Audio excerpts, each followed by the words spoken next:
omupiira, ekimuli,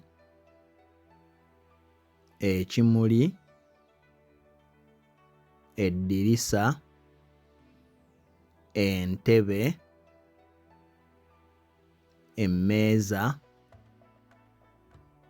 emmotoka, ekitanda, ettaala, esseffuliya,